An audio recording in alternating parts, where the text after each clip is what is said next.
There is a specific nightmare that we all share. You're in a conversation, you're telling a story, you think you are crushing it. But then you notice the signs. The other person's eyes glaze over, they check their phone, they give you a polite, tight-lipped smile and say, "Wow, that's crazy." And then they walk away. And you are left standing there with a sinking feeling in your stomach, asking yourself the most painful question in the world. Am I boring? Most of us think that being boring or charismatic is just luck. You're either born interesting or you aren't. But that is a lie. I've been studying the research of Harvard professor Allison Wood Brooks. She has spent 20 years analyzing human conversation, from first dates to boardroom negotiations, and what she found is terrifying. Most of us are boring not because we have nothing to say, but because we are making specific, invisible psychological mistakes. We think we are being engaging, but scientifically, we are pushing people away. Today, we are going to fix that. We are going to break down the 7 signs you are boring without knowing it.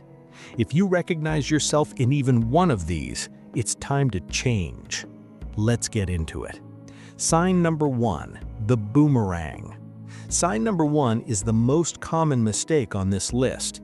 In fact, 90% of people do this and they think they are being empathetic. Professor Brooks calls it the boomerang. Here's the scenario. You're talking to a friend. They say, "Man, I went to this incredible Italian restaurant last night." Your brain lights up. You want to bond. You want to show them you relate. So you immediately say, "Oh, I love Italian food. I went to Rome last summer and had the best pizza of my life."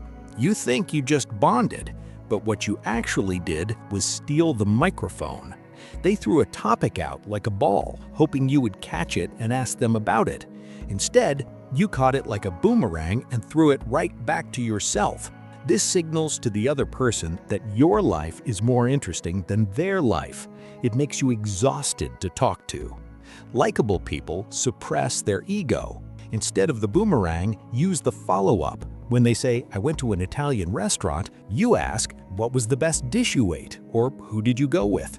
The research shows that people who ask more follow-up questions get more second dates and more job offers. Stop making every story about you. Sign number 2 is the gray man. The gray man is being a zero question asker. You answer questions but never ask them back. They ask you, "How was your weekend?" You say, "It was good. I went hiking." And then silence. You might think you are being polite. You might think you are being mysterious, but to the other person, you just seem uninterested. In the modern world, attention is currency. If you do not ask questions, you're telling the other person that they are not worth your energy. The data suggests that asking just one more question than usual can shift you from boring to charismatic. Don't wait for permission to be curious. Be the detective in the conversation.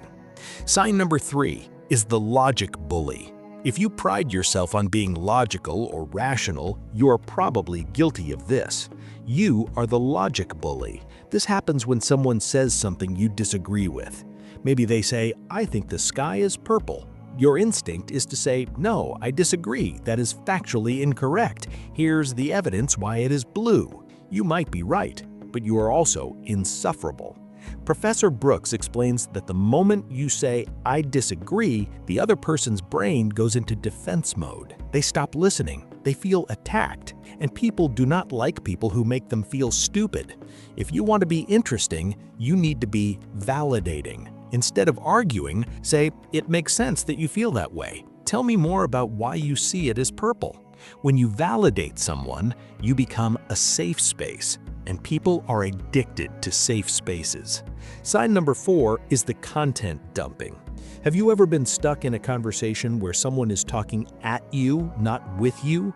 They're telling you every detail of their dream last night, or the entire plot of a movie you haven't seen, or the intricacies of their fantasy football team. This is called content dumping. The mistake here is a lack of what psychologists call theory of mind. You are failing to realize that what is interesting to you is not necessarily interesting to them.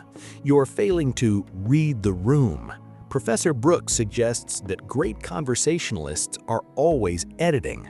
They're watching your eyes. If you look away, if you stop nodding, if you check your phone, they switch the topic immediately. Boring people keep talking because they're in love with their own voice. If you've been talking for 2 minutes straight and haven't asked a question, stop. You are dumping content and nobody is picking it up. Sign number 5, the vulnerability void. This is especially common in men. We are taught to be strong, to be stoic, to never complain. So when someone asks, "How are you?" you always say, "I'm good. Everything is great. Work is crushing it. You're perfect." And you are incredibly boring. Psychology tells us that humans bond over shared struggle. If you never admit you are struggling, if you never admit you are scared, nobody can connect with you. You are like a smooth wall. There's nothing to grab onto. Professor Brooks found that the deepest friendships are built on vulnerability. Next time someone asks how you are, try honesty. "Honestly, I'm a bit stressed about this project." Watch how the conversation changes. Suddenly, you are human, and humans are interesting. Sign number 6, the anxiety spiral. This is tricky because it's not something you say, it's something you feel. It's the anxiety spiral. When you're nervous, sweaty palms, racing heart, your brain turns inward. You become obsessed with yourself. Do I look weird? Is my voice shaking? Did I spit? When you're focusing on yourself, you can't focus on the other person, and they can feel it. They feel a disconnect. They feel like you're not present. So how do we fix this? Professor Brooks suggests the reappraisal hack. Stop trying to calm down. Tell yourself, "I'm excited." Shift your focus from internal, "How do I look?" to external, "Who is this person?" When you stop obsessing over yourself, you become present, and presence is charisma.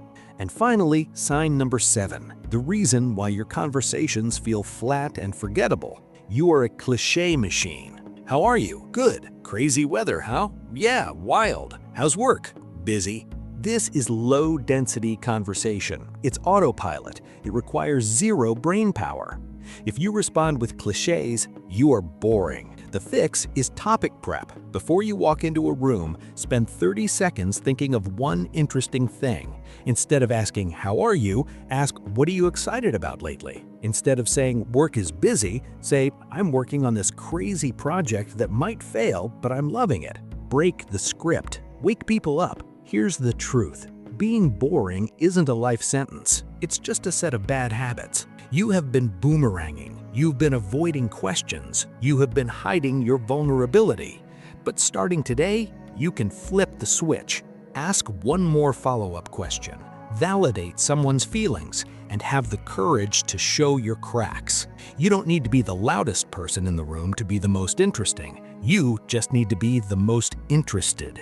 If you recognized yourself in any of these signs, let me know in the comments below. Which one are you guilty of? And if you want to learn how to master your mind even further, hit that subscribe button. I'll see you in the next one.